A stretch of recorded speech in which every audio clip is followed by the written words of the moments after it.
What's going on, guys? Welcome back to the Tinted Visors podcast, coming at you with episode 11. Today, we'll be doing some more recaps, just some more teams around the league, trying to cover some stories we haven't yet touched on. We're going to touch on this past off-season's free agent class, just check in on those guys, see how they're doing with their new teams. We'll be doing a draft battle, and then we'll be wrapping up our series with the Olympic roster predictions with a team miscellaneous, just with some smaller countries we may have missed. As always, we'll wrap up with some trivia. That being said, let's get it going. Put in the work, but I don't be getting my flowers. You really thought she would be sweet? It's a whole nother level.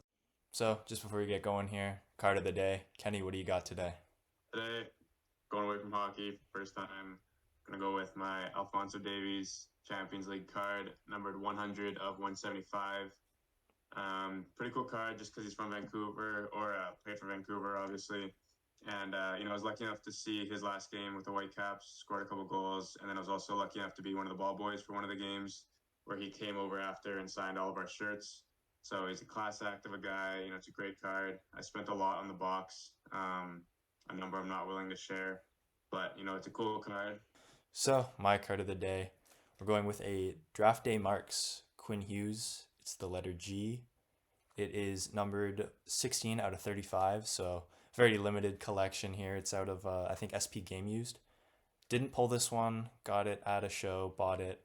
Long-term goal is to get his whole last name, Hughes, but it's a work in progress. Obviously, this is the only one I have. So, sweet card, not going anywhere, and hoping to complete the last name someday.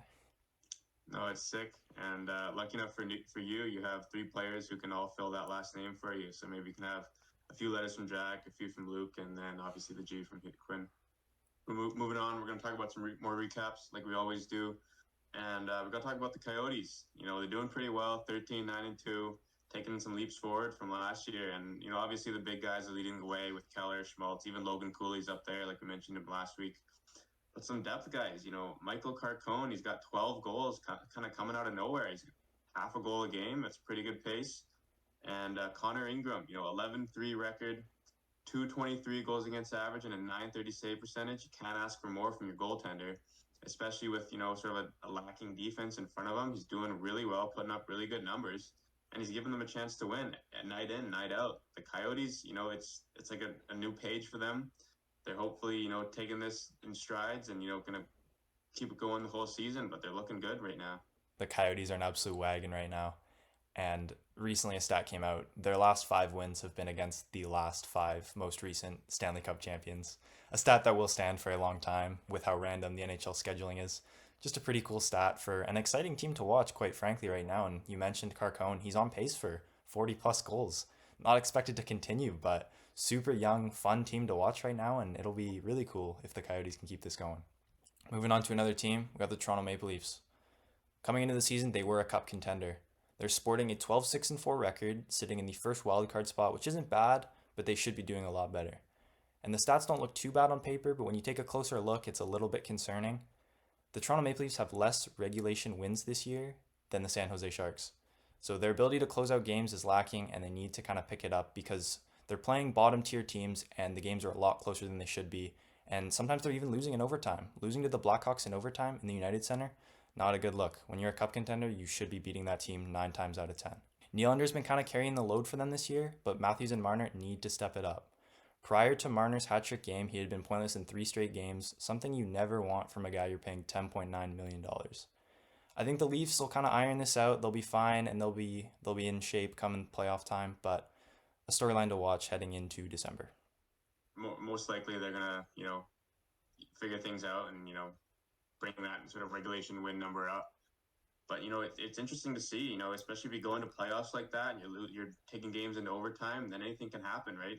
Any sort of bounce can happen. You can lose the game, and that could lose you the series. So they got to figure things out in regulation. They're going to need a lot more depth scoring. Like you said, the big guys are leading the way, but they had a few off-season signings that we'll touch on later that need to kind of step up here. Obviously they had a lot of success in last year's playoffs in overtime. So, they are good in that regard, but just they don't want to get there. They don't want to go as far. They want to end it, in regulation to have, another successful playoff run. Another team who had, success in the playoffs last year is Seattle, and they're off to a very flat start, with an 8-12-6 records, and they kind of, gave a lot of hockey fans hope that they were going to be better this year, and they just haven't. A lot of players coming out flat.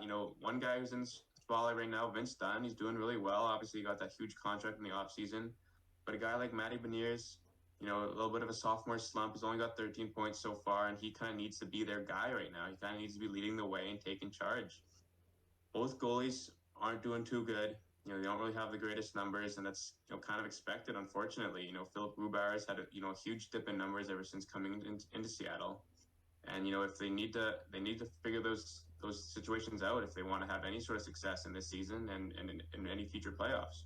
And they do have their bright spots, like you mentioned, Vince Dunn absolutely flourishing in a number one D role. But yeah, Matty Beniers, you look at that roster, he needs to take the reins and be that first line center that they need, quite frankly. They need that star forward, and he needs to step up.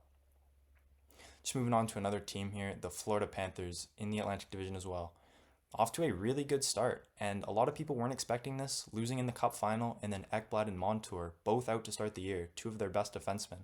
But Oliver Ekman-Larsson really stepped up in their absence, really soaked up some minutes, and kind of bridged them over into Ekblad and Montour's return. Now that they're back, the Panthers are going to be better than ever, and watch out for them to make another run in the playoffs, which would be ridiculous.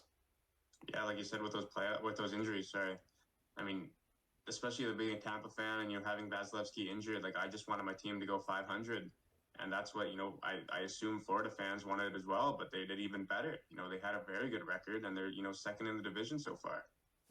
The big guys leading the way. Obviously you got your Kachuk, you got your Barkov up there in the standings, but Sam Reinhart's, he's thrown his name in the hat for one of their best players. Right now, 29 points in 24 games played. He's on pace for over a point per game, something he's only achieved once in his career. And, that trade's just looking even better and better for them. Obviously they gave up Devin Levi, and he's not doing too well in Buffalo. But it was, a big sort of price to pay for a guy like Sam Reinhart. And he's, cashing that in. He's paying it off for them. And, obviously it's contract year for him, so we'll see what happens in the offseason. But as long as he keeps going, keeps carrying, this Panthers offense, they could go pretty deep. But your one fear with a guy like this having such a good, having a career year in his contract year, is he's going to ask for more money this offseason, and will he be able to repeat this performance? Is it sustainable? No one really knows, but the Panthers are going to have to do their best to keep him because he's showing absolutely no signs of slowing down. Another guy who's, putting up points right now, Frank Petrano. Kind of a, surprise this season for a lot of fans. 2 years ago, signed in Anaheim after, a few stints with, the Rangers over in Florida, Boston. But, he's really found his own with Anaheim, and, they're having a pretty good start. A lot of their young guys are stepping up, Carlson, Minchukov, and he's just happy to be part of it. Right now, he's got 14 goals, 9 assists for 23 points in 24 games played. That's pretty good for a guy who's making just over $3 million. And, speaking of free agents, like, look at a few guys who are, off to great starts in their new teams after signing this offseason. Ryan O'Reilly, 24 games played, 21 points as a two-way forward. That's pretty good to be just under a point per game. And another guy that Nashville picked up, Nyquist, 17 points in 24 games. That's two very solid pickups for very reasonable prices that are adding to that depth scoring after guys like, Philip Forsberg, who sort of lead that offense. Another guy who's doing really well, JT Comfort, he's thrown into that really stacked Detroit roster. Points may dip with Kane coming in. We'll touch on Patrick Kane in a bit. But, right now he's got 19 points, 23 games. That's pretty good for your second line, third line center. And another guy, Shane Gostisbehere. Again, teammates over in Detroit, signed by Stevie Y. He's got 18 points in 22 games. He's obviously been an offensive defenseman his whole career. But those numbers are very, very good for a guy who's making, under $5 million. I'd take that any day. And for every player doing well after being signed this contract, there's going to be a player who's not performing.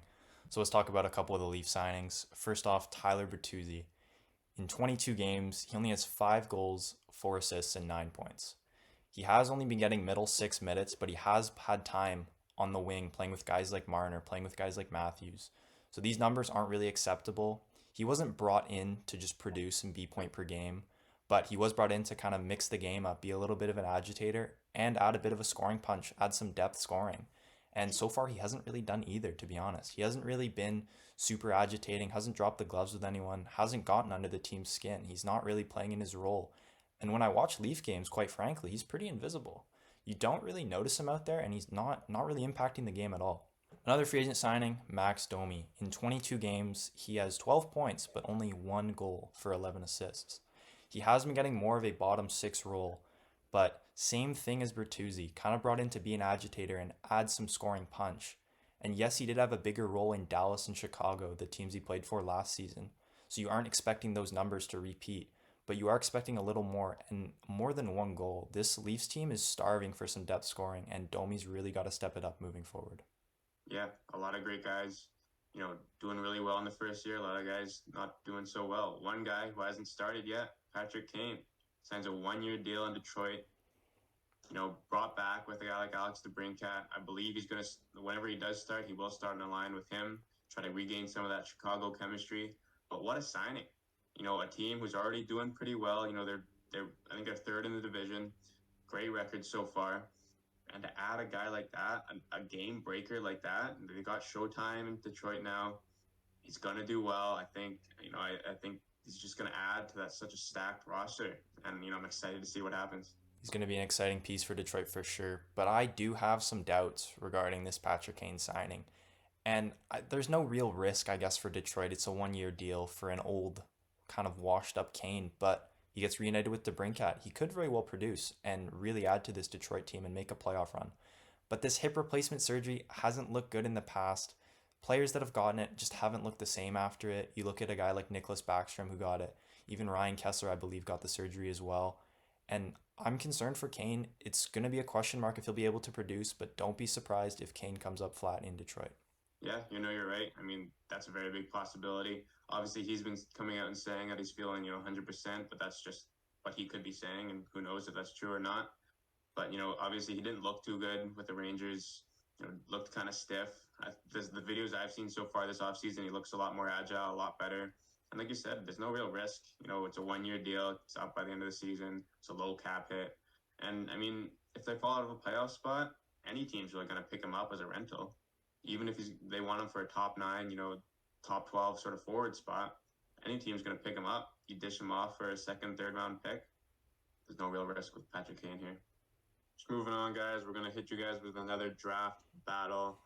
For this category, we're going to do one player from every nation.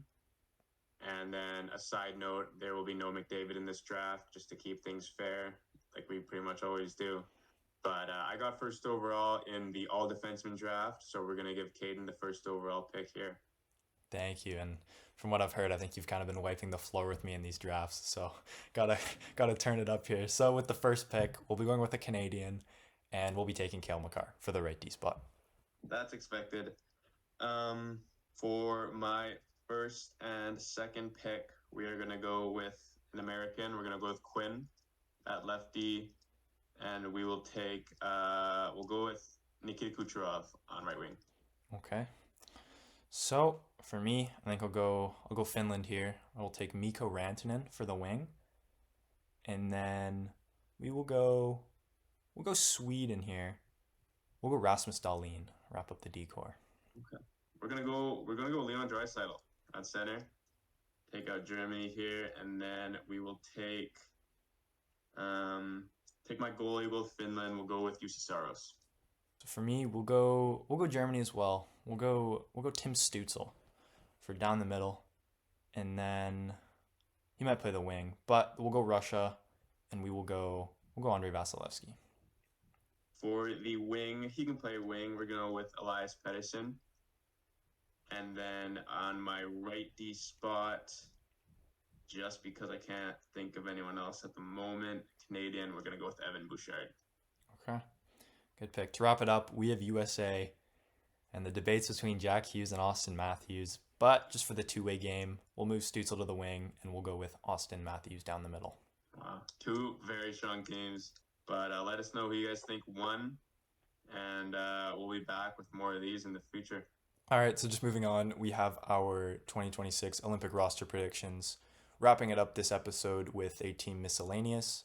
We think of it as something similar to the Team Europe from the World Cup of Hockey from 2016. Just going over it just to kind of show some love to some players from some smaller hockey countries, because there is still a lot of talent. So we'll go with the top 6 forward group to start. We have Leon Draisaitl, Tim Stützle, and David Pastrnak.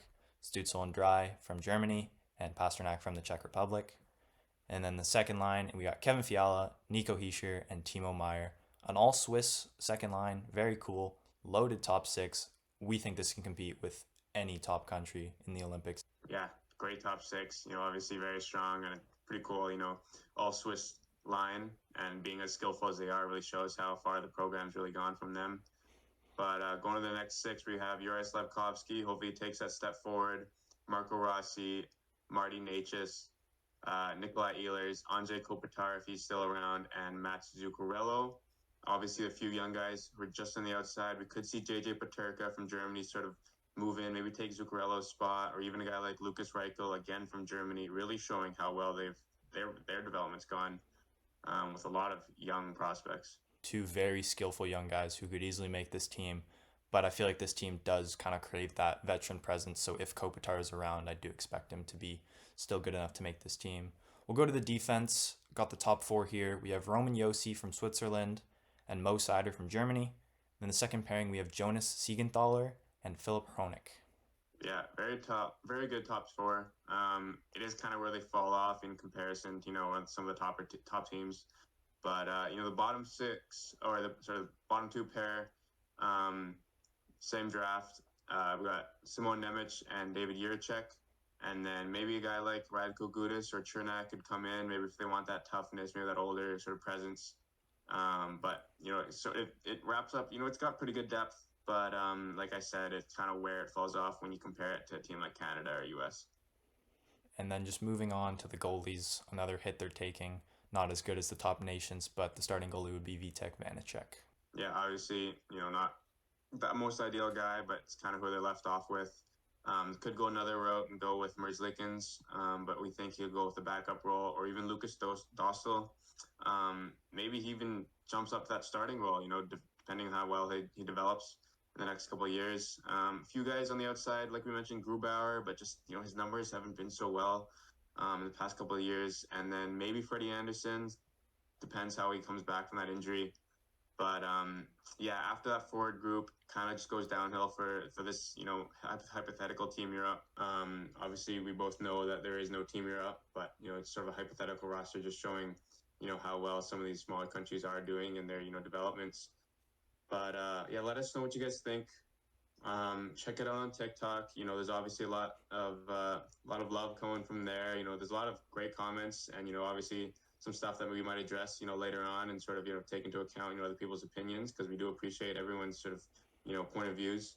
But yeah, if you guys have any other segments you guys would let us to do, this does wrap up what we did for the Olympic predictions. So we'll have something for you guys next week starting. But yeah, guys, show love on the TikTok. A lot of love there, and there's also a lot of hate. But we do read all the comments, and we do appreciate any feedback for the lineups moving forward. With that being said, we're going to go right into trivia. I'll go first. I just got a career path for you. It's a 9-team career path. We're going to start off with the New York Rangers, Nashville Predators, Philadelphia Flyers, your Vancouver Canucks, the Anaheim Ducks, the St. Louis Blues, where he won a cup, back to the Anaheim Ducks, the Columbus Blue Jackets, and then the Ottawa Senators. So won a cup with the Blues. That's going to be 2019. Went to the Ducks. Makes me think Kessler, Bieksa. It's too late for them. It's not Louis Domingue. I believe he's retired right now. So we're going to lock in an old friend. He was the Tyler Myers before Tyler Myers. We'll go with Michael Del Zotto. Boom. Okay. Wow. Good for you. That's pretty crazy. Delzaster. All those games in there, that would trip me up, but that was great.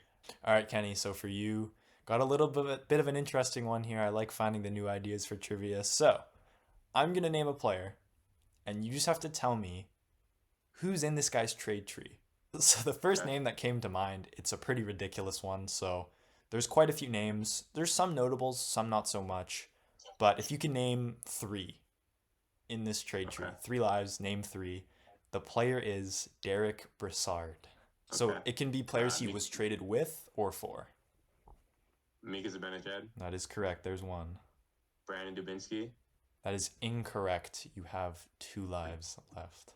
Can you tell me where he's been? Where he went after Ottawa? Yeah.